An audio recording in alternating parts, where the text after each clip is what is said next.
In the early 1990s, we realized that computers would get incredibly clever, and this would be a big threat unless we could actually figure out some way of keeping up with the machines. And the obvious way of keeping up with the machines is to be able to make a direct connection between our brains and the machine world. So we thought, well, how can you do that? You can't stick a DIN socket into the back of your head. That isn't going to work very well.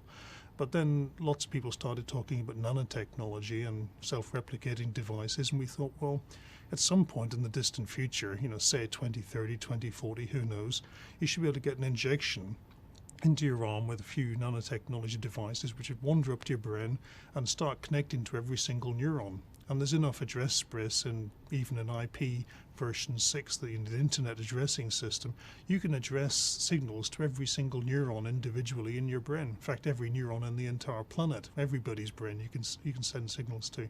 So we've got a means, in principle, of connecting electronic devices to every brain cell in your head.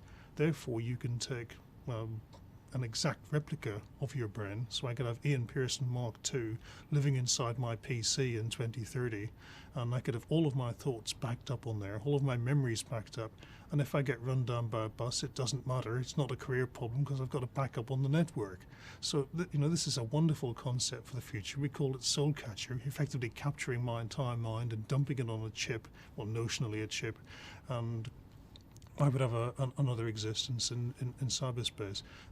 Unfortunately, a lot of the media have misunderstood. They thought we were doing this next year, but it's actually sort of 25, 30 years away, unless we get some very big breakthroughs in technology between now and then. There has been a great misconception of what a cyborg is in popular culture, especially things like the Terminator, which describes a cyborg as a malicious, evil thing. It in no ways is meant to be that. But Hollywood's Cyborg bears little resemblance to reality. And far from being a science of the future, cyborg technology is firmly rooted in the here and now. It focuses less on creating realistic robots, more on blurring the boundaries between technology and human beings. A cyborg basically is a redesign of the human organism to allow it to function better in the environment that organism chooses. I see very much cyborgs as being an evolutionary step-on from humanity, a technologically evolutionary step-on, as it were. Some people believe we have always been cyborgs, a growing fusion of technology and humanity. To get to grips with today's use of the word, it helps to go back to its nautical imagery. The word cybernetic was coined by Norbert Wiener in 1948 to describe the emerging science of control and communication within living and artificial organisms. Wiener coined this term based on the Greek word kubernetes, which refers to a steersman or the helmsman of a ship.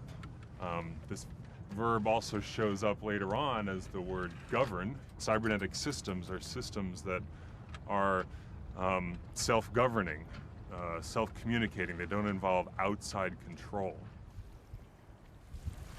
So, does steering a boat make you a cyborg?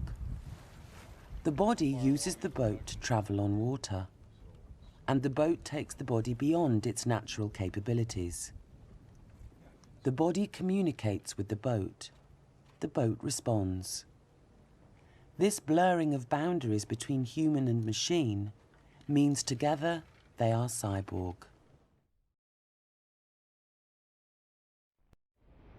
Some scientists argue that 21st century cyborg technology is essentially about the way we interact with computers. At the University of Reading, Professor Kevin Warwick uses cybernetics to create interfaces between computers and the human world in an attempt to enhance human communication abilities. His latest experiment involves using the internet to communicate with his wife Irena, using signals generated directly by their nervous systems. I'll be receiving an implant in my left arm connected onto my nervous system. We're sending signals by radio from my nervous system to the computer and then back again from the computer to my nervous system.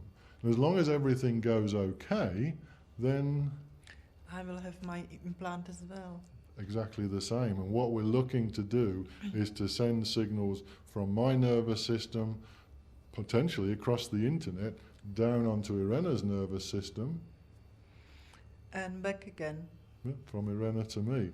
So we're looking at things like movement. If I move my finger, signal across to Irena's nervous system. I will move my finger. And if I feel pain, then the signal will go from Irena's arm onto my nervous system. It'd be interesting, will I feel pain the same way or not? And maybe not. Maybe not. And what about excitement? Oh, it will be interesting. What we feel about each other. Each other, yes. Or if I'm excited by somebody else, surely you will. not. Surely not.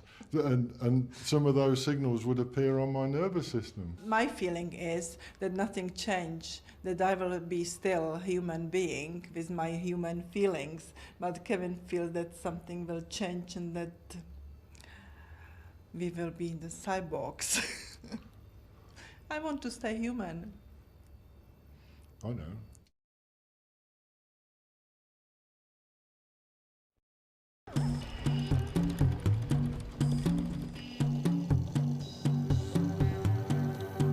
One groundbreaking application of body-machine communication already offers paraplegic people a mobility they thought they'd lost forever.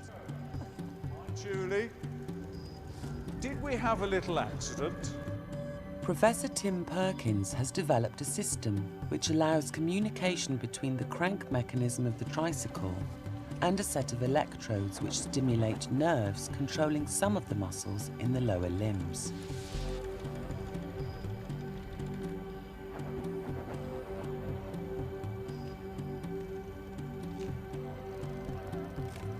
Julie Hill was one of Tim's first guinea pigs.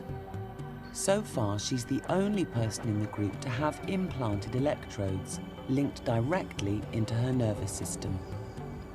Signals from the crank pass via a computer-programmed controller into the implant, stimulating her legs to make a circular motion.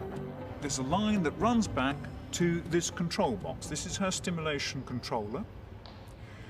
As I say, she's got an implanted stimulator, so the connection between the outside world and her implant inside is via this RF transdermal transmitter, and she places this on the right side of her chest and just immediately over where the implant is inside, and that takes the signals via some cabling that's implanted round to the small of her back and into the electrodes on her spinal nerve roots. So that's how it works.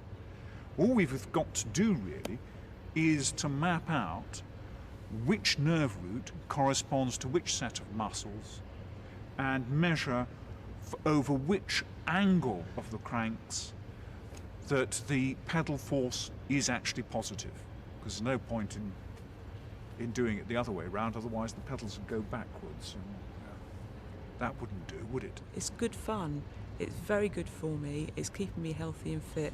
It's keeping my blood pumping. It's keeping my bone density high. It's just, you know, I'm going to have a long, happy, normal life. And it's mainly down to the fact that I can keep as fit and active as I am. These are autonomous robots. Each one of them's got their own intelligence. And what we've got them doing here is learning firstly how to move around, but also how to flock together a bit like sheep.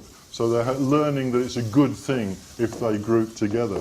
We're actually using ultrasonic sensors, like a bat senses the world, and infrared to communicate with each other, to tell each other where they are. These robots have the intelligence of perhaps a snail. The best robots in the world at the present time are about the level of a cat's intelligence or a dog. In 10 years' time, we're going to have robots with perhaps the intelligence of humans.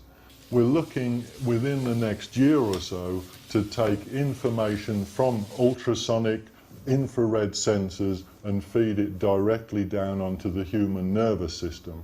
It'll probably be another 5, 6, maybe 10 years before we can start taking the intelligence of these robots and maybe the sensing capabilities and feed it directly into the human brain. Well, I think we look 50 years out, we're going to have machines that are far more intelligent than we are as humans. So I don't know that I particularly like that scenario, machines making all the decisions for me. If we look to cyborgs, which is all about enhancing humans to create superhuman beings, then that gives us the possibility of taking some of that machine intelligence and linking it with our own, giving humans cyborg capabilities. That, I think, is a possibility that we're going to see either intelligent machines or cyborgs actually running things on Earth. Humans will be something like a subspecies, a bit like chimpanzees are at the moment. So if you're a human and well, I don't want to be upgraded, well, that's your choice, but you're going to be a chimpanzee in the future.